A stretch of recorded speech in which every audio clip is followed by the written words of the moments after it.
నమస్తే పరిణిత గారు. నమస్తే అండి. కేసీఆర్ గారు ఎమ్మెల్సీ పదవి ఇస్తా అని చెప్పేసి 2-3 సభల్లో అనౌన్స్మెంట్ కూడా డైరెక్ట్ చేయడం అనేది జరిగింది. సో ఎమ్మెల్సీ పదవి ఇవ్వనందుకే మీరు కేసీఆర్ మీద కోపంతో రాజకీయాల్లోకి వచ్చారని చెప్పేసి తెలుస్తుంది. మా కుటుంబానికి, మా టెంపర్మెంట్కి మాకు సరిపడా అది బీజేపీలో కనపడుతుంది కాబట్టి అందులో పోయినా తప్ప. మేడం, రాజకీయాల్లోకి వచ్చే వాళ్ళు ప్రతి ఒక్కరు చెప్పే మాట ఏంటంటే మేము సమాజ సేవ కోసం చేస్తున్నాము. సో అక్కడ ప్రజలు మేము ఉన్నప్పుడు బాగుండే, ఇప్పుడు బాగాలేరు, మొత్తం అన్యాయం అయిపోయారు అని చెప్పేసి ప్రతి ఒక్కరు చెప్పే డైలాగ్, రొటీన్ డైలాగ్. ఇవి డైలాగ్ కాదు, చేతలు చేసిన తర్వాతనే మాట్లాడుతున్నాము. అభివృద్ధి పనులు చేశాము. ఇప్పటిదాకా మెదక్ నియోజకవర్గంలో జరిగిన అభివృద్ధి మెదక్ నియోజకవర్గమే కాదు. అయితే ఇప్పుడు ఈ 2 మాటలు ఏదో 4 మాటలు మంచిగా చెప్పేయడమో, లేకపోతే మీ మామగారి బ్యాక్గ్రౌండ్ ఉండడం వల్లనో జనాలు ఓట్లేసేసారని చెప్పేసి మీరు నమ్ముతున్నారా? ఇప్పుడు వచ్చాం కాబట్టి ఇప్పుడు అంటారు కదా, రోకట్లో చేయబెట్టి రోకట్ పొడికి దెబ్బకి భయపడొద్దు. అట్లా ఇప్పుడు దిగిన తర్వాత భయానికి తావులేదు కదా, ముందుకు వెళ్ళడమే కదా, వెనక్కి తిరిగి చూసుకునే అవకాశం లేదు.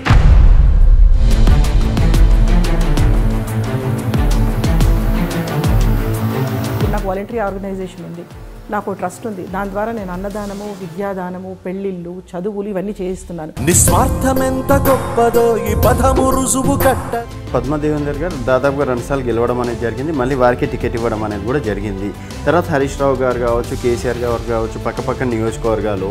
సో ఈ ముగ్గురు వ్యూహాలని తట్టుకొని పరిణిత గారు గెలుస్తారా అంటే అది కాన్ఫిడెన్స్ అనుకోవచ్చు, ఓవర్ కాన్ఫిడెన్స్ అనుకోవచ్చు. కష్టపడితే అదృష్టం తోడైంది తప్పకుండా. ఎప్పుడైనా అంతే, the harder you work the luckier you get అంటారు. నువ్వు ఎంత కష్టపడే కొద్దీ నీ కర్మ తగ్గుతూ ఉంటే తద్వారా నీకు. బీజేపీని ఎందుకు అంటే చూస్ చేసుకున్నారు? ఇప్పుడు సెకండ్ ప్లేస్లో కాంగ్రెస్ పార్టీ కూడా ఉంది కదా. సో కాంగ్రెస్ పార్టీ నుంచి పోటీ చేసిన అంత రిజల్ట్ ఉండే అని చెప్పేసి ఆ విధంగా ఎందుకు ఆలోచించలేరు? ఎందులో పోయినా కూడా అంతా డబ్బు రాజకీయమే ఉంది. 17 ఎంపీ స్థానాలకి దాదాపుగా 10-15 ఎంపీ స్థానాలు గెలవాలి. సో మోడీ గారిని చూసి ఇక్కడ పనులు అయిపోతుంది అని చెప్పేసి మన మూర్ఖత్వం కాకపోతే ఇంకేంది మేడం? మోడీ గారిని చూసి పనులు అవుతాయనే విషయం నేను మాట్లాడలేదు. ప్రజలను ఎందుకు మేడం ఫూల్స్ని చేస్తారు అంటే ఇది ఇద్దరు ఇది సెట్ చేసిన నెరేటివ్ ఇది కూడా మళ్ళీ ఎవరు బీఆర్ఎస్ ఇంకా కాంగ్రెస్. మీరేమో వాళ్ళ మీద నిండాలి చెప్పండి, వాళ్ళేమో మీ మీద చెప్తారు. వాళ్ళు అదే అనుకుంటున్నారు, కవిత గారిని ఎందుకు అరెస్ట్ చేయలేరు? సాక్షాత్ చంద్రబాబు నాయుడు గారిని అరెస్ట్ చేయడం అనేది జరిగింది. సో కవిత గారిని అరెస్ట్ చేయడం బీజేపీకి కావచ్చు, ఈడీకి కావచ్చు పెద్ద పనేం కాదు. బీజేపీ అనుకుంటే రేపే కవిత గారు అరెస్ట్ అవుతారు. మరి కవితను సేవ్ చేసింది భారతీయ జనతా పార్టీ కదా మేడం. ఇప్పుడు వాళ్ళని ఈడీ లోపలేసింది, మిగతా వాళ్ళని వేయలేదు అని ఎప్పుడైతే మాట్లాడుతున్నామో, ఈడీ అనేది అండ్ కవిత గారి వల్లనే 33% రిజర్వేషన్ ఓకే అయిందని చెప్పేసి బీఆర్ఎస్ నేతలు ఇక్కడ సంబరాలు చేసుకుంటున్నారు. కవిత గారికి పాలాభిషేకాలు కూడా చేస్తున్నారు madam. So the credit goes Modi గారు అనుకోవాలా మీరు చెప్పిన ప్రకారం, లేకపోతే మా అంచనాల ప్రకారం, మేము పబ్లిసిటీ చూసిన ప్రకారం కవిత గారు అనుకోవాలి? దానికి ఒకటి సమాధానం చెప్తా, అంటే కవితమ్మ పుట్టక నేను బతుకమ్మ లేదు. మునుగోడు ఉప ఎన్నికల్లో దాదాపుగా 500 కోట్లు ఖర్చు పెట్టిన వ్యక్తి గెలిచిండు, 300 కోట్లు ఖర్చు పెట్టిన వ్యక్తి సెకండ్ ప్లేస్లోకి వచ్చిండు, అంత ఎంతో పంచిన వ్యక్తి 3వ ప్లేస్కి రావడం అనేది జరిగింది. అది మనం అనుకుంటున్నాం. చోటుప్పల్లో ఎక్స్ట్రాగా పోలేని ఓట్లు ఏవైతే ఉన్నాయో అది మాత్రమే గెలిచారు. చోటుప్పల్లో ఎక్స్ట్రా ఓట్ల నమోదు ఎందుకు జరిగింది? డబ్బు ప్రధానంగా గెలుస్తున్నారని ఏదైతే చెప్తున్నారో దానిలో మనకి ఇప్పుడు ఈటల రాజేంద్ర గారిని తీసుకున్నా, హుజూరాబాద్ నుంచి భారతీయ జనతా పార్టీ డబ్బులు పంచదా? సో ఇప్పటికి మీ మెదక్ నియోజకవర్గంలో మేడం, వేరే నియోజకవర్గాల్లో అయితే నేను చాలామందిని అడిగితే డబ్బులు ఇస్తే ఓట్లేస్తామన్న జనాలు కూడా నా దృష్టికి రావడం అనేది జరిగింది. మీ బ్యాక్గ్రౌండ్ చూసి, మీ మామగారి పేరుని చూసి డెఫినెట్గా మీకు ఓట్లు వస్తాయా? ఖచ్చితంగా వస్తాయి. మంచి ఇంకా బతికే ఉందని, నిజంగానే పనిచేసే నాయకులు కావాలని ప్రజల్లో ఖచ్చితంగా. సో మెదక్ నియోజకవర్గంలో మీ బలగం ఏదంటే ఏమంటారు? బలము సార్ పేరు. రెండోది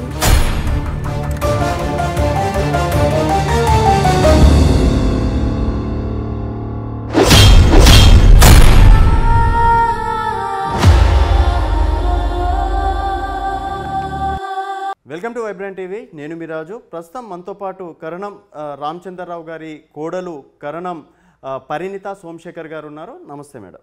నమస్తే అండి రాజు గారు. పరిణిత గారు, మీరు మెదక్ నియోజకవర్గం నుంచి అంటే భారతీయ జనతా పార్టీ నుంచి పోటీ చేస్తున్నారని చెప్పేసి కూడా ఈ మధ్యకాలంలో మేము అక్కడ సర్వే చేస్తే తెలిసిన మాట. సో మీరు అంటే రామచంద్రరావు గారి కోడలుగా రాజకీయ ప్రవేశం అనేది చేస్తున్నారు అనుకోవచ్చు. అంటే మామగారి ఆశీస్సులతోటి గెలుస్తామని చెప్పేసి కాన్ఫిడెన్స్గా చేస్తున్నారా, లేకపోతే ఎందుకు అసలు పాలిటిక్స్లోకి రావడానికి గల రీజన్ ఏంది? ముఖ్యంగా ఇప్పుడు దాకా కరణం రామచంద్రరావు గారి తర్వాత అభివృద్ధి అనేది మెదక్లో జరిగిన మాట శూన్యం, దాదాపుగా శూన్యమనే చెప్పుకోవచ్చు. ఏ పార్టీ వచ్చినా ఎవరు ఎమ్మెల్యేగా వచ్చినా కూడా మెదక్ పట్ల చిత్తశుద్ధి లేకపోవడం అనేది మనం చూస్తున్నాం. అభివృద్ధిలో రోడ్లు అయితేనేమి, లేకపోతే మెదక్ టౌన్లో లేఅవుట్స్ అయితేనేమి, లేకపోతే ప్రొటెక్టెడ్ వాటర్ స్కీమ్ కింద అప్పుడు శాంక్షన్ అయిన వాటర్ పైప్ లైన్స్ అయితేనేమి, లేకపోతే నిజాం షుగర్ ఫ్యాక్టరీ మెదక్లోకి తీసుకురావడం అయితేనేమి, ఏది తీసుకున్నా కూడా 4 దశాబ్దాలుగా కేవలం రామచంద్రరావు గారు చేసిన అభివృద్ధి పనులే కనపడుతున్నాయి తప్ప ఆ తర్వాత వచ్చిన కాంగ్రెస్ కానీ బీఆర్ఎస్ కానీ చేసిన అభివృద్ధి పనులు మనకి ఎక్కడ కనిపించడం లేదు.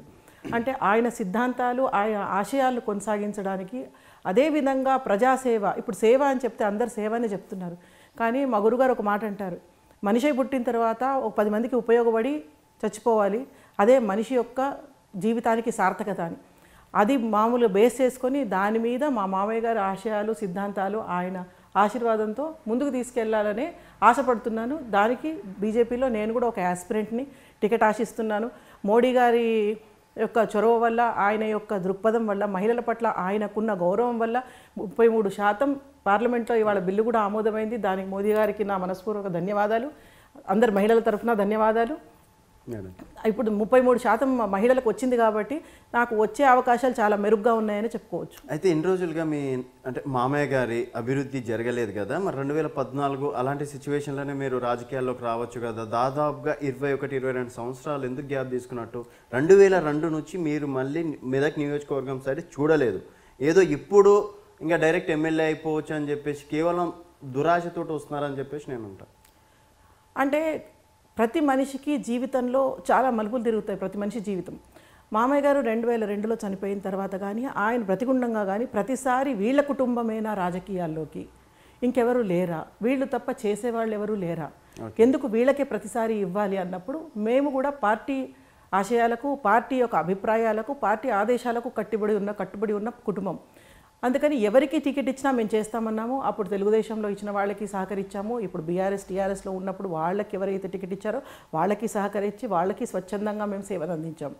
ఎప్పుడు వీళ్ళ కుటుంబమేనా అనే మాటకి ఏదైతే మాకు పార్టీ చెప్పిన ఆదేశాల మేరకు నడుచుకున్నామే తప్ప మేము స్వచ్ఛందంగా వద్దు అనుకుని తప్పుకున్నది ఏమీ లేదు.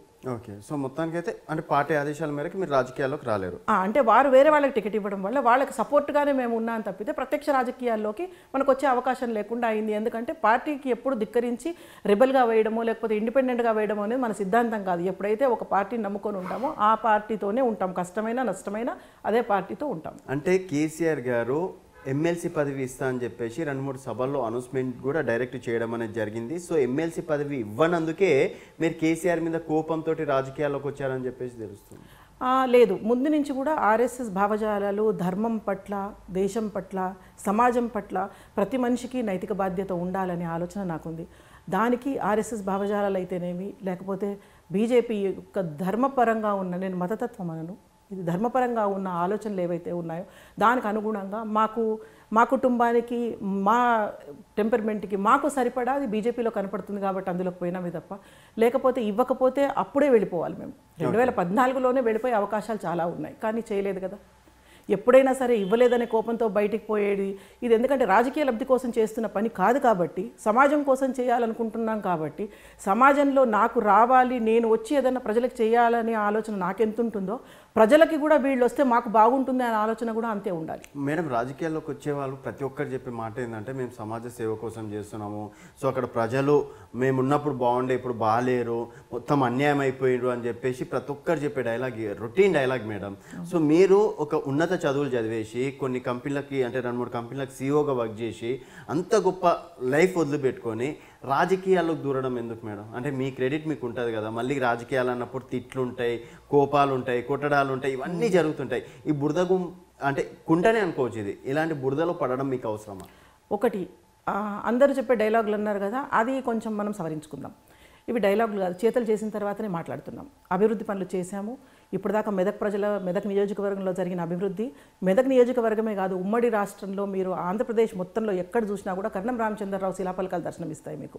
పంచాయతీరాజ్ బిల్డింగ్లో తీసుకున్నా కూడా, వాటర్ దగ్గర తీసుకున్నా కూడా ఆయన పంచాయతీరాజ్ శాఖగా చేసినప్పుడు చిన్నబాడి నుంచి తీసుకొచ్చి నిధులు తీసుకొచ్చి ఏదైతే అభివృద్ధి చేపట్టారో ఆయన 2 రాష్ట్రాలు, ఉభయ రాష్ట్రాలు ఉమ్మడి రాష్ట్రంగా ఉన్నప్పుడు. కాబట్టి ఇది డైలాగ్ అని కాదనేది మేము చేసిన పని ద్వారా 4 దశాబ్దాలుగా ఆయన చేసిన సేవ ద్వారా అది మనకు ప్రూవ్ అయిపోయింది. అదొక అంశం. రెండోది మురుక్కాలు అంటారు. ప్రతి ఓడు ఇప్పుడు ఎంసీహెచ్ వాడు లేకపోతే డ్రైనేజ్ ఎవరు చేస్తారు? ప్రతి వాడు మురుక్కుంటా నేను ఎందుకు దిగాలి అని అనుకునే పక్షంలో దాన్ని చేసేవాడెవరు? మంచి చేసేవాడెవరు? మోడీ గారు అట్లా అనుకుంటే మోడీ గారు కూడా రాజకీయాల్లో ఇవాళ ఈ స్థానంలోని దేశానికి ఇంత సేవ అందించే పరిస్థితితో ఉండేవారు కాదు కదా. ఆయన కూడా చాలా చిన్న స్థాయి నుంచి ఈ స్థాయికి వచ్చారు. ఎందుకు అంటే 10 మందికి మంచి చేయాలనే ఆలోచన ఎప్పుడైతే ఉంటుందో, సేవ చేయాలనే ఆలోచన ఎప్పుడైతే ఉంటుందో భగవంతుడు, ప్రజలు, సమస్త ప్రకృతి వాళ్ళకి సహకరిస్తుందనేది నా విశ్వాసం. ఓకే. అయితే ఇప్పుడు ఈ 2 మాటలు ఏదో 4 మాటలు మంచిగా చెప్పేయడమో లేకపోతే మీ మామగారి బ్యాక్గ్రౌండ్ ఉండడం వల్లనో జనాలు ఓట్లేసేసారని చెప్పేసి మీరు నమ్ముతున్నారా? లేదు. ఇప్పుడు మామయ్య గారు చేసింది ఆయన వేరు, ఆయన చేశారు. కానీ వాళ్ళ కుటుంబం గురించి పెద్దగా ప్రజల్లో తెలియదు. అంటే నిజంగానే నేను వచ్చి సేవ చేస్తానా లేదా అనేదానికి ఒక్క కొలమానం ఏంటంటే ఆ కుటుంబం నుంచి వస్తున్నాను కాబట్టి, మా కుటుంబం చాలా బాగా తెలుసు కాబట్టి ఆ నియోజకవర్గంలో ప్రతి ఒక్కరు పేరున కుటుంబ సభ్యులందరూ తెలిసి ఇంచుమించుగా కర్ణం రామచంద్రరావు గారి పిల్లల గురించి. కాబట్టి మాకున్న చరిత్ర చూసుకున్నా ఏది చూసుకున్నా కూడా మా పట్ల అభిమానాలు ఉంటాయి. వాళ్ళ మనసుల్లో మాకు ప్రేమ, మా స్థానం మాకు ఉంటుంది. కాకపోతే కష్టపడాల్సిన అవసరం కూడా చాలా ఉంది. దాన్ని నేను ఎప్పుడూ తగ్గించి చెప్పట్లేదు. కష్టపడాలి కంపల్సరీగా. ఆయన పేరున్న మాట వాస్తవమే, కష్టపడాల్సింది కూడా అంతే. ఆయన పేరు వల్ల మాకు అదృష్టం. ఎందుకంటే సేవ చేసే అవకాశాన్ని ఒక రోడ్ మ్యాప్ లాగా వారు ఇచ్చారు మాకు. ఎవరు? కర్ణం రామచంద్రరావు గారు. కష్టపడాల్సిన బాధ్యత మా మీద ఉంది. సో పడతానంటారా కష్టం? పడాల్సిందే. ఇప్పుడు వచ్చాం కాబట్టి ఇప్పుడు అంటారు కదా, రోకట్లో చేయబెట్టి రోకట్ పొడికి దెబ్బకి భయపడొద్దని. అట్లా ఇప్పుడు దిగిన తర్వాత భయానికి తావులేదు కదా. ముందుకు వెళ్ళడమే కానీ వెనక్కి తిరిగి చూసుకునే అవకాశం లేదు. Okay madam. అయితే ఇప్పుడు చూసుకున్నట్టయితే అంటే మీ మామగారి బ్యాక్గ్రౌండ్ వల్లనే, కేవలం బ్యాక్గ్రౌండ్ వల్లనే ఓట్లు పడతాయని చెప్పేసి మీరు ఆశిస్తున్నారా? ఎందుకు అడుగుతున్నానంటే భారతీయ జనతా పార్టీకి మెదక్లో ఓట్ బ్యాంక్ లేదు. అండ్ భారతీయ జనతా పార్టీకి రాష్ట్ర వ్యాప్తంగా కూడా అంత పెద్దగా అవకాశం కూడా రాలేదు ఇప్పటివరకు. ఏదో సేవ చేయడానికో రాజకీయాల అధికారం కూడా లేదు. అండ్ మెదక్ చూసుకున్నట్టయితే కేసీఆర్ అడ్డగా చెప్పుకోవచ్చు. మెదక్ ఉమ్మడి జిల్లా కేసీఆర్ అడ్డగా చెప్పుకోవచ్చు. అట్లాంటి అంటే ఎన్ని ఏమంటారు, ఒక పద్మవ్యూహం, మెదక్ అనే నియోజకవర్గం పద్మవ్యూహం. భారతీయ జనతా పార్టీ తరఫున అభిమన్యులాగా మీరు వెళ్దాం అనుకుంటున్నారు. బయటికి రావడం కష్టమేమో, ఒకసారి ఆలోచించుకుంటే మంచిదని. మీరనే మాట ఇప్పుడు ఒకటి, ఏ పార్టీ అయినా సరే ఓట్ బ్యాంక్ లేకుండా ఓట్లు సంపాదించుకున్న పార్టీలే. ఆప్ అవసరం ఎక్కడుంది? ఊహలో లేదు, స్పృహలో లేదు. అయినా ఆప్ గెలిచింది, వాళ్ళ అధికారంలోకి వచ్చింది.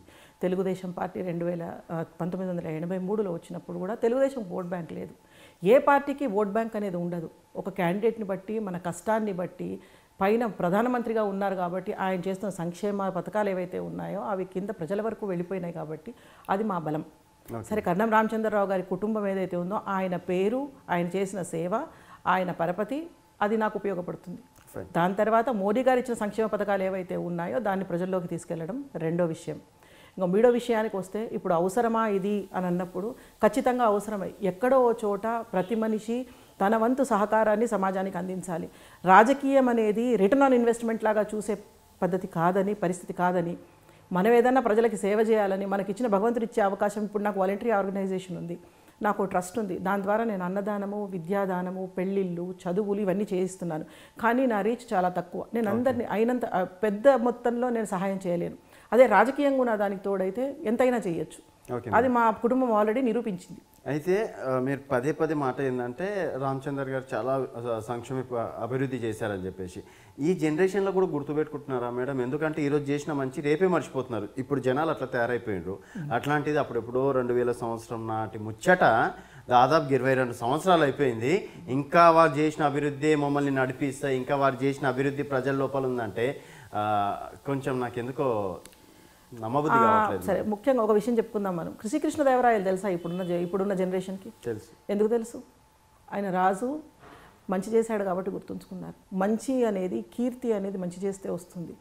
అది మనిషి ఉన్నా లేకపోయినా ఆయన కీర్తి అనేది తెలుస్తూనే ఉంటుంది. ఇంకా నా వయసులో ఉన్న వాళ్ళందరికీ కర్ణం రామచంద్రరావు గారు తెలుసు. ఎప్పుడైతే ఆయన తెలుసో వాళ్ళ పిల్లలకి ఒక 15 to 20% వాళ్ళ పిల్లలకు కూడా తెలిసే అవకాశం ఉంటుంది. ఆ తర్వాత ఆ యువతలో కర్ణం రామచంద్రరావు గారి నుంచి తెలియకపోయినా బీజేపీ తెలుసు. సో ఎక్కడైతే కర్ణం రామచంద్రరావు గారు మైనస్ అవుతారో అక్కడ బీజేపీ ప్లస్ అవుతుంది. రెండు చేసుకుంటే ప్లస్ అవుతుంది, బయటపడతాం కొంచెం కష్టపడితే. అయితే పద్మదేవేందర్ గారు దాదాపుగా 2 సార్లు గెలవడం అనేది జరిగింది, మళ్ళీ వారికి టికెట్ ఇవ్వడం అనేది కూడా జరిగింది. తర్వాత హరీష్ రావు గారు కావచ్చు, కేసీఆర్ గారు కావచ్చు, పక్కపక్క నియోజకవర్గాలు. సో ఈ ముగ్గురు వ్యూహాలని తట్టుకొని పరిణీత గారు గెలుస్తారా అంటే అది కాన్ఫిడెన్స్ అనుకోవచ్చు, ఓవర్ కాన్ఫిడెన్స్ అనుకోవచ్చు? కష్టం, హార్డ్ వర్క్ హార్డ్ వర్కే చేస్తారు మేడం.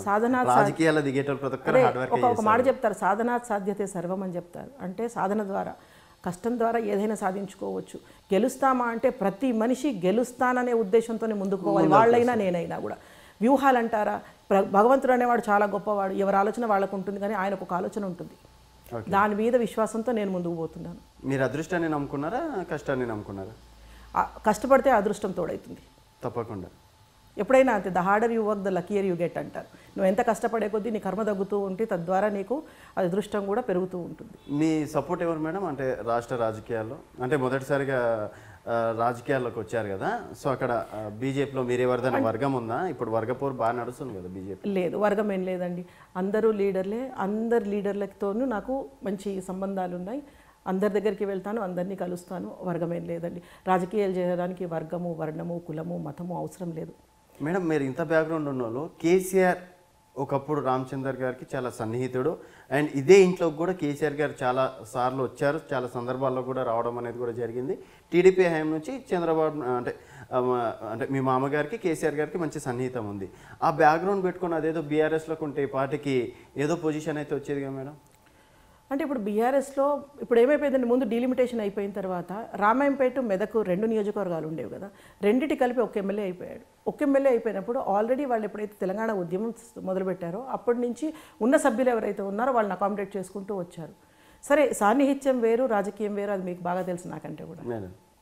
సో అందులో నేను చెప్పేది ఏం లేదు. ఇప్పటి వరకు కలవడాలు కానీ మాట్లాడాలి అట్లాంటివి చేయలేరా కేసీఆర్ గారితో? అంటే మా కుటుంబం గురించి వారికి బాగా తెలుసు. మనం స్పెషల్గా ఒకళ్ళు పోయి చెప్పాల్సిన అవసరం కేసీఆర్ గారికి లేదు. కర్ణం కుటుంబం గురించి ఆయనకు బాగా తెలుసు. కొన్ని వారు ఎప్పుడన్నా అప్రోచ్ అవ్వడం అనేది జరిగిందా? లేదు. మరి బీజేపీని ఎందుకు అంటే చూస్ చేసుకున్నారు? ఇప్పుడు సెకండ్ ప్లేస్లో కాంగ్రెస్ పార్టీ కూడా ఉంది కదా, సో కాంగ్రెస్ పార్టీ నుంచి పోటీ చేసిన అంత ఇంత రిజల్ట్ ఉండే అని చెప్పేసి ఆ విధంగా ఎందుకు ఆలోచించలేరు? ఇప్పుడు ముఖ్యంగా మా కుటుంబము మీరు చూసినట్టయితే కూడా రాజకీయ పరంగా ఎప్పుడు ఎటువంటి ఆర్థిక లబ్ధిని పొందే ఆలోచన కానీ అటువంటి దిశగా ఆలోచించిన విధానాలు లేవు. కాబట్టి ఎందులో పోయినా కూడా అంతా డబ్బు రాజకీయమే ఉంది. ఒక్క బీజేపీ మినహాయిస్తే, బీజేపీ సిద్ధాంతపరంగా ధర్మం కోసం కొట్లాడేది. ఇన్ని రోజుల తర్వాత మీరు రావడానికి గల కారణం ఏంటంటే, నేను ఇప్పటికి కూడా రావడానికి గల కారణం మోడీ గారు. ఎందుకంటే ఆయన సిద్ధాంతాలు, ఇప్పుడు ఆయన క్యాబినెట్ చూసుకున్నట్టయితే కూడా మనకి ఎక్కడ కూడా స్కామ్లు కనిపించవు, కుంభకోణాలు లేవు, అరాచక పరిపాలన లేదు, బ్రోకర్లు లేరు ఢిల్లీలో. ఇప్పుడు ఎవరు లేరు, ఏదైనా నేరుగా వెళ్ళి పనిచేసుకోవచ్చు, అంతా పారదర్శకంగా జరుగుతుంది ఈ ప్రభుత్వంలో. అదొక్కటి. ఇది డబ్బుతో కూడుకున్న రాజకీయం బీజేపీలో లేదు. మోడీ గారిని చూసి ఓట్లు వేయాలంటే 2018లోనే భారతీయ జనతా పార్టీ అధికారంలోకి రావాలి మేడం. దాదాపుగా అంటే 117 ఎంపీ స్థానాలకి దాదాపుగా 10-15 ఎంపీ స్థానాలు గెలవాలి. సో మోడీ గారిని చూసి ఇక్కడ పనులు అయిపోతుంది అని చెప్పేసి మన మూర్ఖత్వం కాకపోతే ఇంకేంది మేడం? మోడీ గారిని చూసి పనులు అవుతాయనే విషయం నేను మాట్లాడలేదు. ఇప్పుడు అంటే మోడీ గారిని ఓట్లు పడతాయి అంట కాదు, మోడీ గారిని చూసి నేను రాజకీయాల్లోకి వచ్చాయని చెప్తున్నాను. మోడీ గారిని చూసి ఓట్లు పడతాయా లేదా అంటే ఖచ్చితంగా పడతాయి. పార్లమెంట్లో అయితే అది నిర్వివాదాంశము. స్టేట్కి వచ్చేసరికి ఆల్రెడీ బీఆర్ఎస్ ఉంది కాబట్టి మనం ఎట్లయినా కూడా గట్టిగా దాంతో ఢీకొనాలి కాబట్టి డెవలప్ అవుతుంది. ఖచ్చితంగా బీఆర్ఎస్ వస్తుంది, బీజేపీ ఖచ్చితంగా వస్తుంది, భారతీయ జనతా పార్టీ ఖచ్చితంగా అవకాశాలు ఉన్నాయి. ఓకే, అంటే బీఆర్ఎస్కి అల్టర్నేట్ కాంగ్రెస్ అంటారా, బీజేపీ అంటారా? మేమే భారతీయ జనతా పార్టీ. పక్కా కాన్ఫిడెన్స్గా చెప్పండి మేడం. కాన్ఫిడెన్సే అందులో అంటే మీకు కనపడినంత మాత్రాన ఒకటి పర్సెప్షన్ వార్ అంటారు. వాళ్ళు ఒక నెరేటివ్ సెట్ చేస్తున్నారు కాంగ్రెస్ వాళ్ళు. ఎందుకంటే కర్ణాటకలో వచ్చింది కాబట్టి ఇక్కడ కూడా మేమే వస్తాం అనేది ఒక నెరేటివ్ సెట్ చేస్తున్నారు వాళ్ళు. ఆ నెరేటివ్ని నమ్మే వాళ్ళు ఉంటారు, నమ్మని వాళ్ళు ఉంటారు. ప్రజలు 2 విధాలుగా ఓట్లు వేస్తారు. ఒకటి, నాయకుడు మీద ప్రేమతో, అభిమానంతో, గౌరవంతో వాళ్ళు చేసిన సంక్షేమాలు మా వరకు వచ్చాయి కాబట్టి ఈయన ఉంటే మాకు మేలు జరుగుతుందనే ఉద్దేశంతో వేసే భాగం ఒకటైతే, రెండవది అసలు ఏం చేసినా వీళ్ళొద్దు, వీళ్ళని ఈసారి బొందబెడదామని డిసైడ్ అయ్యే కనుక కక్ష కనుక ప్రజల్లో వస్తే ఆ విధంగా దించేస్తారు. ఇప్పుడు 2 ఉండాలి, మన మీద అంత ప్రేమ ఉండక్కర్లేదు కానీ అవతల మీద అంత ద్వేషం ఉంటే సరిపోతుంది కదా. అవును. సో భారతీయ జనతా పార్టీ, కేసీఆర్ ఇద్దరు ఆడుతున్న గేమ్ ప్లాన్ ఇది. అందుకని కిషన్ రెడ్డి గారిని రాష్ట్ర అధ్యక్షుడిగా చేశారని చెప్పేసి ప్రజలు ప్రతి ఒక్కరు చర్చించుకుంటున్న మాట. అక్కడ దోస్తాన్ని పెట్టుకొని ఇక్కడ ప్రజలను ఎందుకు మేడం ఫూల్స్ని చేశారు? అంటే ఇది ఇద్దరు సెట్ చేసిన నెరేటివ్ ఇది కూడా మళ్ళీ ఎవరు బీఆర్ఎస్ ఇంకా కాంగ్రెస్. బీఆర్ఎస్ మీరేమో వాళ్ళ మీద నిందలు చెప్పండి, వాళ్ళేమో మీ మీద చెప్తారు. సరే, నిందలు అనే మాట వస్తే ప్రజలకు మూర్ఖులేం కాదు కదా, వాళ్ళు కూడా న్యూస్ రోజు ఫాలో అవుతారు. వాళ్ళు అదే అనుకుంటున్నారు, కవిత గారిని ఎందుకు అరెస్ట్ చేయలేరు? సాక్షాత్ చంద్రబాబు నాయుడు గారిని అరెస్ట్ చేయడం అనేది జరిగింది. సో కవిత గారిని అరెస్ట్ చేయడం బీజేపీకి కావచ్చు, ఈడీకి కావచ్చు పెద్ద పనేం కాదు. బీజేపీ అనుకుంటే రేపే కవిత గారు అరెస్ట్ అవుతారు. మరి కవితను అరెస్ట్ సేవ్ చేస్తుంది భారతీయ జనతా పార్టీ కదా మేడం. ఇప్పుడు వాళ్ళని ఈడీ లోపలేసింది, మిగతా వాళ్ళని వేయలేదు అని ఎప్పుడైతే మాట్లాడుతున్నామో, ఈడీ అనేది ఎవరి పొలిటికల్ ప్రెషర్, ఎటువంటి రాజకీయ ఒత్తిడి లేకుండా పనిచేసే విభాగం ఈడీ విభాగం. అదే మేడం, అదే ఈడీకేమో ఆ ఉప ముఖ్యమంత్రి మినిస్టర్లని అరెస్ట్ చేసే హక్కు ఉంటుంది. అదే ఈడీ ఏమో కర్ణాటకలో అంటే శివకుమార్ గారిని కూడా అరెస్ట్ చేయడం అనేది కూడా జరిగింది. అదే ఈడీ చంద్రబాబు నాయుడు కావచ్చు ఇంకెవరికన్నా అరెస్ట్ చేసే హక్కు ఉంటుంది.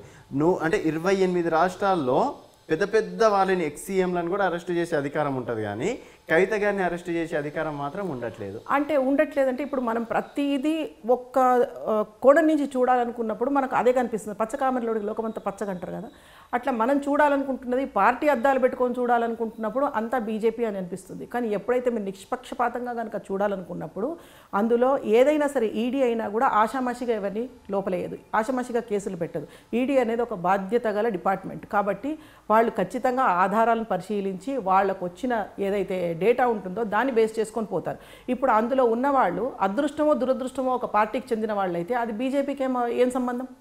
ఇప్పుడు ఏ మనిషి అయినా ఏదో ఒక పార్టీకి చెందినవాడు ఉంటాడు కదా, లేదా ఏ కులానికో మతానికో ఉంటాడు. ఇప్పుడు ముస్లింలు వేస్తే మీరు ముస్లింల వివక్ష, మీ ముస్లిం కక్ష కాబట్టి మీరు ముస్లింలు కక్ష సాధింపు చర్యగా లోపలేస్తున్నారు అంటారు. అంటే ప్రతిదానికి ఒక వర్గము వర్ణము ఒక పార్టీ ఎక్కడో చోట ఒక మనిషి ఉంటాడు కదా, దాన్ని మనం తీసుకొచ్చి దాన్ని మనం రాజకీయం చేయడం అనేది ఎంతవరకు కరెక్ట్? మన మోదీ గారు దేశానికి చేస్తున్న సేవ రక్షణ విభాగంలోనైతేమి, ఆర్థిక రంగంలోనైతేనేమి, సామాజికంగా అయితేనేమి, మహిళల పట్ల రైతుల పట్ల ఇన్ని రకాలుగా ఇన్ని పథకాలు తీసుకొచ్చి దేశం ఆర్థిక వ్యవస్థ ఒకప్పుడు ఎక్కడుండేది ఇప్పుడు ఎక్కడుంది, ఇప్పుడు డిజిటల్ ఇండియా అయిపోయింది, ఎన్ని జన్ధన్ అకౌంట్స్ వచ్చాయి, ఇవన్నీ వదిలిపెట్టేసి వాళ్ళని లోపలేసి వీళ్ళ ఓన్లీ కేవలం పొలిటికల్ లబ్ధి కోసము వ్యక్తిగత కక్షపూరితమైన ఆలోచనలు కాకపోతే ఇంకేంటి ఇవన్నీ. అండ్ కవిత గారి వల్లనే 33% రిజర్వేషన్ ఓకే అయిందని చెప్పేసి బీఆర్ఎస్ నేతలు ఇక్కడ సంబరాలు చేసుకుంటున్నారు. కవిత గారికి పాలాభిషేకాలు కూడా చేస్తున్నారు మేడం.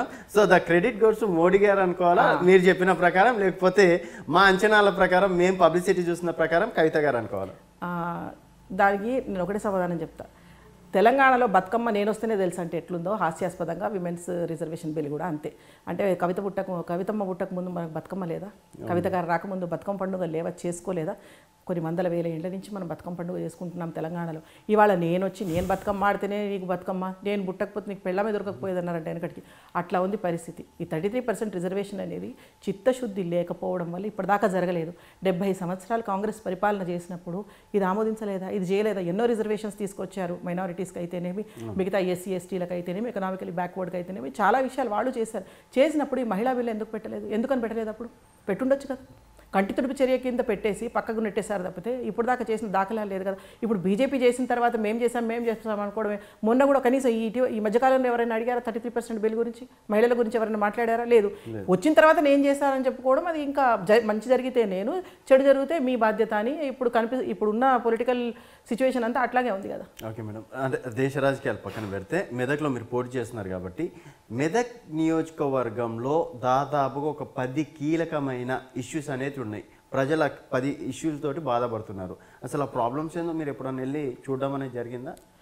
నేను క్షేత్రస్థాయిలో తిరుగుతాను. అంటే ప్రతి మండల్లో ప్రతి విలేజ్కి ఇంచుమించుగా తిరిగి ఉన్నాను ఇప్పటివరకు. అయితే మీకు విలేజ్ పేర్లు కావాలంటే కూడా చెప్తాను నేను మేడం. చెప్పిన సంతోషం మేడం. దర్పల్లి లాంటి విలేజ్లో 100 పూరి గుడిసెలు ఉన్నాయి. దాని పక్క నుంచి మురుగు కాలువలు పోతున్నాయి. అది లో లయింగ్ ఏరియాస్. ఎప్పుడైతే వర్షం పడుతుందో ఆ మురుగు కాలువల నీళ్ళన్నీ గుడిసెల్లోకి వచ్చేస్తున్నాయి. ఆవాస్ యోజన కింద ముఖ్యంగా ముందు ఎస్సీలకు వాళ్ళక గుడిసెలు పక్కా ఇళ్ళు ఇవ్వాలి. అది ఇప్పుడు దాకా జరగలేదు. శంకరంపేట నుంచి జంగరాయి దాకా మట్టి రోడ్డు ఉంది ఇప్పటిదాకా. దానికి 90 లక్షలు శాంక్షన్ అయ్యి అకౌంట్లో వెయిట్ చేస్తున్నాయి, కానీ ఎవరు కాంట్రాక్టర్ ముందుకు రావట్లేదు చేయడానికి. ఎందుకంటారు? నిజాం షుగర్ ఫ్యాక్టరీ గెలిచిన తర్వాత 100 రోజుల్లో తెరిపిస్తామని హామీ ఇచ్చారు. పొట్ట చేతితో పట్టుకొని ఎంతోమంది రోడ్డు మీదకి వచ్చి సూసైడ్ చేసుకున్నారు కార్మికులు నిజాం షుగర్ ఫ్యాక్టరీలో. తెరిపించలేదు, చిత్తశుద్ధి లేదు. మళ్ళీ మనకి సర్దన్ నుంచి ఒక చెక్ డ్యామ్ కమ్ బ్రిడ్జ్ నిర్మిస్తామని చెప్పి అసెంబ్లీ సాక్షిగా మన ఎమ్మెల్యే గారు మాట ఇచ్చారు. దానికి ఇప్పుడు దాకా ఎటువంటి పనులకి నోచుకోలేదు. ప్రతి చోట ఈ ప్రాబ్లమ్స్ ఉన్నాయి. రోడ్లు లేకపోవడం పెద్ద ఇష్యూ, పెద్ద ప్రాబ్లం. ఎందుకంటే ఎక్కడైనా మట్టి రోడ్లు ఉన్నప్పుడు ఎవరైనా గర్భిణీ స్త్రీ కనుక ఉన్నా, మెడికల్ ఎమర్జెన్సీ ఏది ఉన్నా కూడా ఒక ఆసుపత్రికి చేరుకోవడం అనేది ఈ మధ్య లోపలే ప్రాణం పోయే అవకాశాలే చాలా ఎక్కువ ఉన్నాయి. అంగన్వాడీ సెంటర్స్ చూసుకుంటే నేను చూస్తే మా మామయ్య గారు అంటే కరణం రామచంద్రరావు గారు 3 దశాబ్దాల కింద అంటే 30 సంవత్సరాల కట్టిన బిల్డింగ్లే తప్ప కొత్త బిల్డింగ్ ఒక్కదానికి శంకుస్థాపన చేసి గ్రామ పంచాయతీ ఆఫీస్ కానీ అంగన్వాడీలు కట్టిన దాఖలాలు లేవు. అంగన్వాడీలో వచ్చే పిల్లలకు వచ్చే ఏదైతే రేషన్ చూసుకుంటే తరుగు వస్తుంది, 2-3 కిలోలు తక్కువ వస్తుంది. అక్కడ వాళ్ళకి ఆహారం సరిపోవట్లేదు. ఎన్ని చెప్పుకుంటూ పోతే సమస్యలు చాలా ఉన్నాయి మెదక్లో జరిగిన అభివృద్ధి ఏముందండి? స్టేడియం కరణం రామచంద్రరావు గారు తీసుకొచ్చి కట్టింది. ఆ ఏరియా హాస్పిటల్ వారు తెచ్చింది. ఇప్పుడు మీకు బొడమట్పల్లి టు మొంబోచ్పల్లి రోడ్ ఏదైతే కనిపిస్తుందో 30 సంవత్సరాలు ఇప్పటిదాకా దాని మీద రెండోసారి బీటీ కూడా వేయలేదు. అంత పక్కాగా ఉంది రోడ్డు. చాలా వరకు భగీరథ మిషన్ కింద ఏదైతే వాటర్ ట్యాంకులు తీసుకొచ్చారో దానికి రంగులు వేసుకున్నారు. చాలా వాటికి రంగులు వేసుకుని వాళ్ళ పేరు రాసుకున్నారు. అవి అప్పటివే కరణం రామచంద్రరావు గారు తెచ్చినవి అవన్నీ. సో ఇవి ప్రజల లోపల తీసుకెళ్ళడానికి మీరు ఎలాంటి ప్రయత్నాలు చేస్తున్నారు మేడం? ప్రయత్నం అంటే కలవడం, ప్రజలకి చెప్పడం, దాని గురించి అవగాహన. ప్రజలు నమ్ముతున్నారా? వాళ్ళ కళ్ళకి కనిపిస్తుంది కదా, నమ్మకపోయేదేముంది? అంటే రేపు నేను ఓటుకి 10,000 రూపాయలు ఇస్తాను మేడం, వాళ్ళు డెఫినెట్గా నాకే ఓటేస్తారు. మీరు అనుకుంటున్న మంచి నీతి నిజాయితీ అనేది పని చెయ్యదు ఇప్పుడున్న జనరేషన్, ఇప్పుడున్న ఎలక్షన్ సిచ్యువేషన్. నీతి నిజాయితీ పని చేయదంటారు ఈసారి. నేను రేపు 10,000 ఇస్తాను మేడం, ఇప్పుడు మీకు ఇయ్యకుండా నాకే ఓటేస్తారు. అవును, ఇప్పుడు నీతి నిజాయితీ అని పని చెయ్యదు అని ఎప్పుడైతే ఒక మనిషి నిర్ధారించుకుంటాడో ఇంకా వాడు బతకడం అనవసరం అండి. నేను ఎగ్జాంపుల్ చెప్తా. మునుగోడు ఉప ఎన్నికల్లో దాదాపుగా 500 కోట్లు ఖర్చు పెట్టిన వ్యక్తి గెలిచిండు, 300 కోట్లు ఖర్చు పెట్టిన వ్యక్తి సెకండ్ ప్లేస్లోకి వచ్చిండు, అంతో ఎంతో పంచిన వ్యక్తి 3వ ప్లేస్కి రావడం అనేది జరిగింది. సరే, అది కొంచెం విశ్లేషణ చేసుకోవాల్సిన అవసరం ఉంటుంది. మునుగోడు అంటే నిజంగానే అంటే అప్పటి నుంచి కరప్టెడ్ అయిపోయింది. కాదు, కరప్టెడ్ కాదు, ప్రజలు కాదు. మునుగోడులో ఓటర్లు మునుగోడు ఓటర్లేనా బయట నుంచి వచ్చారా? మునుగోడు అని మనం అనుకుంటున్నాం. చౌటుప్పల్లో ఎక్స్ట్రాగా పోలేని ఓట్లు ఏవైతే ఉన్నాయో అది మాత్రమే గెలిచారు. చౌటుప్పల్లో ఎక్స్ట్రా ఓట్ల నమోదులు ఎందుకు జరిగాయి? ఓకే, ఇది జనరల్గా ఇప్పుడు రేపు జరిగే ఎలక్షన్లో పక్క స్టేట్ల నుంచి జనాలు తీసుకొచ్చి ఓటు వేసుకుంటేనే కుదురుతుంది, కానీ లేకపోతే మాత్రం పక్క జిల్లా నుంచి ఇంకో పక్క జిల్లాకి తీసుకెళ్ళి 40,000 మంది 10,000 మందితో ఓట్లు వేయించలేరు. చౌటుప్పల్లో జరిగింది అదే. చౌటుప్పల్లో ఓట్లు బయట నుంచి తీసుకొచ్చి వేసిన ఓట్లు ఉన్నాయి. అక్కడ డబ్బు ప్రధానంగా గెలుస్తున్నారని ఏదైతే చెప్తున్నారో దానిలో మనకి ఇప్పుడు ఈటెల రాజేంద్ర గారిని తీసుకున్నా, హుజూరాబాద్ నుంచి ఈటెల రాజేంద్ర గారి పైన ఎంత డబ్బు ఖర్చు పెట్టినా కూడా వారే గెలిచారు. కాబట్టి డబ్బు ప్రాధాన్యం కాదనే విషయం మనకు అర్థమవుతుంది. భారతీయ జనతా పార్టీ డబ్బులు పంచదు. భారతీయ జనతా పార్టీ డబ్బు పంచి పవర్లోకి వచ్చేది అవకాశం లేదు. ఇప్పుడు డబ్బు పంచి పొజిషన్లో పవర్లోకి రేపు కనుక నేను అధికారంలోకి వస్తే మళ్ళీ అదే డబ్బు నేను సంపాదించుకోవాలి కదా. ఎలా సంపాదించుకోవాలి? మళ్ళీ మీరే ఇవ్వాలి కదా. ఇప్పుడు మీకు 65% ఏదైతే మీకు రెవెన్యూ వస్తుందో మద్యం ద్వారా, అది మీకు నేను సంక్షేమ పథకాల రూపంలో మీకు 10,000 ఇస్తాను. మీ దగ్గర నుంచి 30-40 వేలు నెలకి నేను మద్యం రూపంలో తీసుకుంటాను. మీరు ఇస్తున్నారా, నేను ఇస్తున్నానా? మీకు మేమే ఇస్తున్నాం. అది ప్రజలు తెలుసుకుంటే మేలు.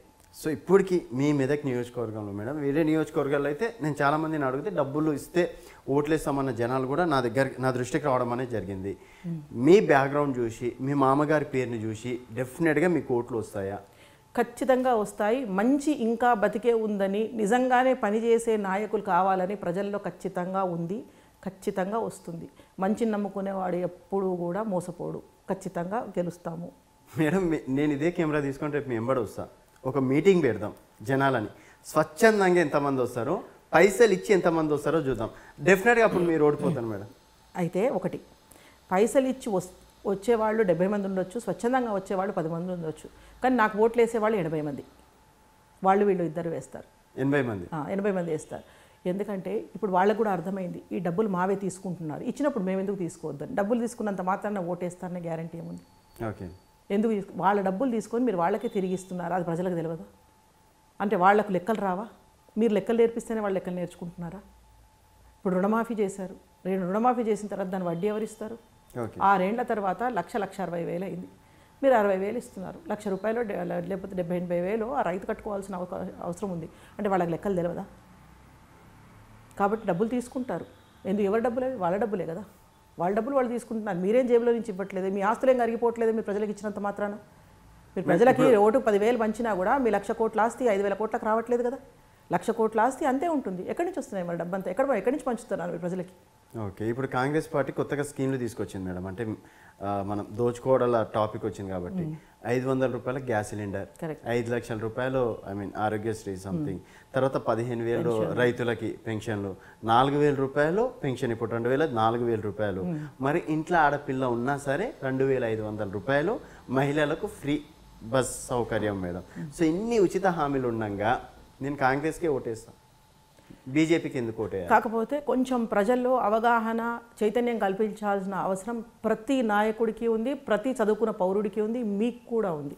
మీరు జర్నలిజం చేస్తూ కెమెరా పట్టుకొని మైక్ పట్టుకొని తిరుగుతున్నప్పుడల్లా చెప్పాల్సిన అవసరం ఒకటి ఉంది. ఏంటంటే మన బడ్జెట్ అంటే తెలంగాణ బడ్జెట్ 273 లక్షల కోట్లు.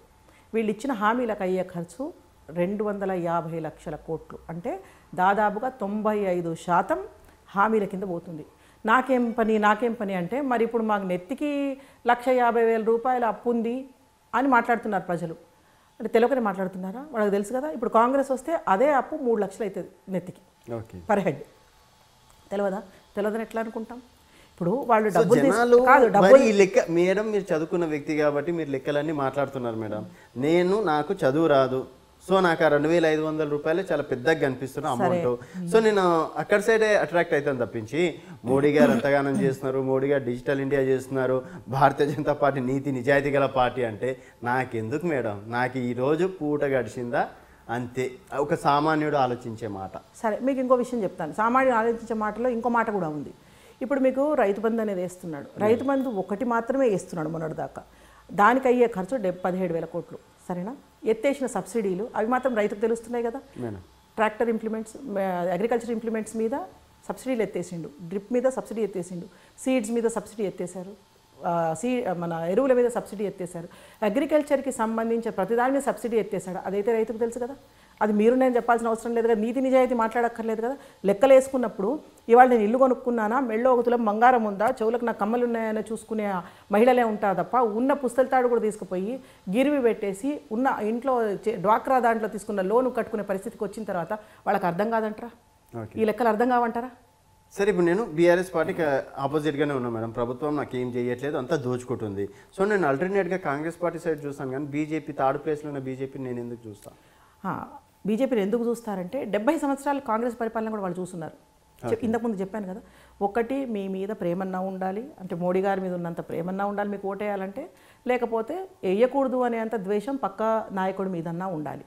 మూడోది, ఎటువంటి డెవలప్మెంట్ లేకుండా, ఎటువంటి అభివృద్ధి లేకుండా కేవలం కాంగ్రెస్ని తీసుకొచ్చుకొని పెట్టుకొని ఇప్పుడు దాకా చూస్తూనే ఉన్నారు. కాంగ్రెస్ పరిపాలన 70 ఏళ్ళుగా చూశారు. మన నియోజకవర్గంలో కూడా కాంగ్రెస్ ఏం చేసిందో చూశారు. చూసిన తర్వాత కూడా ప్రజలు వేస్తారని నేను అనుకోవట్లేదు. ఎందుకంటే ఖచ్చితంగా ఈసారి ఒక్కసారి మనం పువ్వు గుర్తుకి అవకాశం ఇద్దామనేది మాత్రం ఖచ్చితంగా కనిపిస్తుంది.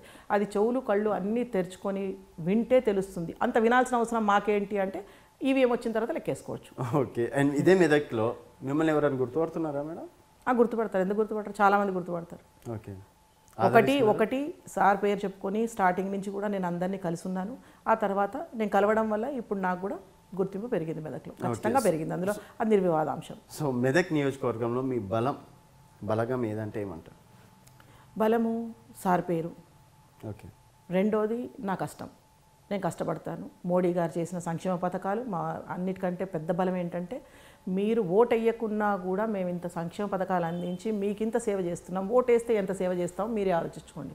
ఏమీ లేకుండానే ఎక్కడ మోదీ గారి పథకాలు వస్తే బీజేపీకి ఆదరణ పెరుగుతుందని ప్రతి పథకం పేరు రాష్ట్రం మార్చేసుకుని, కేసీఆర్ కిట్ అని, మాతృవందన యోజన అని కేసీఆర్ కిట్ అని, తర్వాత పోషణ అభియాన్ని ఇంకొక పేరు పెట్టేసుకొని వాళ్ళు ఆ మిడ్ డే మీల్ అని, లేకపోతే మధ్యాహ్న భోజన పథకం అని పెట్టేసుకొని, ఇట్లా అన్ని పథకాల ఆవాస్ యోజన అని తీసుకొచ్చి 2 బెడ్రూమ్ ఇండ్లని, ఇట్లా ప్రతి యోజన సర్వశిక్ష అభియాన్ మన ఊరు మన బడిని, ప్రతి ఒక్క పథకాన్ని పేరు మీరు మార్చేసుకొని మీదుగా చెప్పుకొని అది భయం కాకపోతే ఇంకేంటి?